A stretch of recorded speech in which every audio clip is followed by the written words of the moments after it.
Bonjour, Renaud Nadjahi, je suis pharmacien et je préside l'URPS Pharmacien Île-de-France.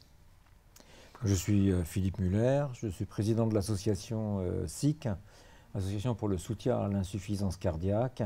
C'est une association de patients. Donc, alors je commence, c'est moi qui pose la question. Donc, le pharmacien aujourd'hui est sollicité pour effectuer les vaccinations. Donc, j'imagine en premier la vaccination antigrippale qui est faite tous les ans. Est-ce que ça demande une compétence particulière que n'aurait pas le pharmacien aujourd'hui, ou est-ce que, de par ses études, il est à même de pratiquer cette injection sans problème? Alors d'abord, je crois que la compétence, il l'a. Alors la pratique, non. Donc il y a de toute façon, la vaccination ne peut se faire qu'avec une formation validante et qui nécessite essentiellement de la pratique. Comme tout médecin ou tout infirmier a appris à piquer, les pharmaciens vont apprendre à piquer, donc faire une vaccination. C'est pas un acte hors du commun.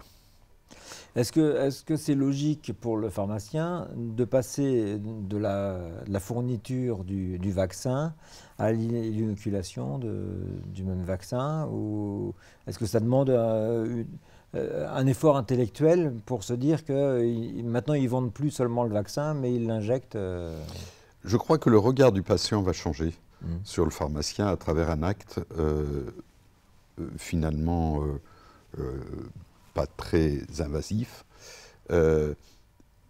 Par contre, je crois aussi que le pharmacien est sans aucun doute celui qui va pouvoir rappeler le plus souvent possible à toute personne. Vous savez qu'il y a des personnes cibles, évidemment les patients avec des traitements chroniques lourds, mais aussi des patients plus jeunes, au-delà de 65 ans, mais aussi des patients plus jeunes et qui ont droit à cette vaccination. Et que l'objectif, c'est de diminuer le parcours de soins de façon à ce que le plus grand nombre puisse se faire vacciner. Nous avons un objectif commun, l'ensemble des professionnels de santé, c'est d'atteindre environ 90% de la population. Aujourd'hui, on est à moins de 50% des personnes cibles, c'est-à-dire 13 millions de personnes en France. Donc vous voyez qu'il y a un gap qui est énorme. Donc, 13 millions de personnes, c'est le nombre de personnes cibles, ou c'est le nombre de personnes vaccinées? Cible. Donc on est à 50% de ces 13 millions. De 13 millions, ça fait 6,5 millions. Voilà. Et vous voulez atteindre 80% de la population? 90% de la population. Oui. Donc vous voyez qu'on a du boulot à faire tous ensemble et qu'on est bien à un croisement.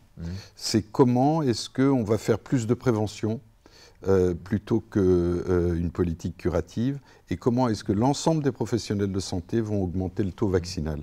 C'est ça le véritable principe de la vaccination, en officine notamment. D'accord. Et au niveau de la vaccination, j'imagine qu'il peut y avoir des risques, il peut y avoir des réactions qui sont un peu compliquées, un peu violentes. Ou est-ce que c'est une injection C'est pas banal.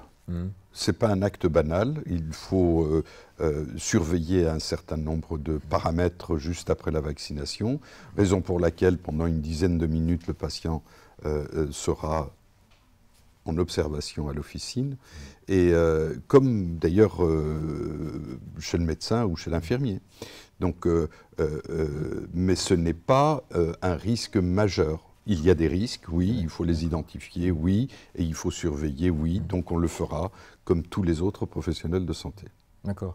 Et un autre frein, j'imagine, à la vaccination, c'est la peur de la piqûre, que tout le monde garde depuis sa plus tendre enfance. Qu'est-ce qu'on peut faire pour lutter contre ça Se vacciner. Une piqûre, c'est pas non plus quelque Pour chose lutter contre la peur, il faut dépasser la peur et se vacciner. Donc je crois que c'est une mauvaise raison. La bonne raison de se vacciner, c'est de se protéger évidemment, mais c'est surtout protéger les autres. Et l'acte de vaccination, c'est surtout protéger tous ceux qu'on aime et qu'on n'aime pas d'ailleurs, c'est-à-dire tout notre entourage. C'est un acte de santé publique. D'accord. Donc d'aller se faire vacciner chez le pharmacien ou chez son médecin ou chez une infirmière, c'est pareil en fait. C'est exactement la même chose. L'essentiel, c'est de se faire vacciner. D'accord. Ah bah alors allons nous faire vacciner. Voilà. Merci. Merci.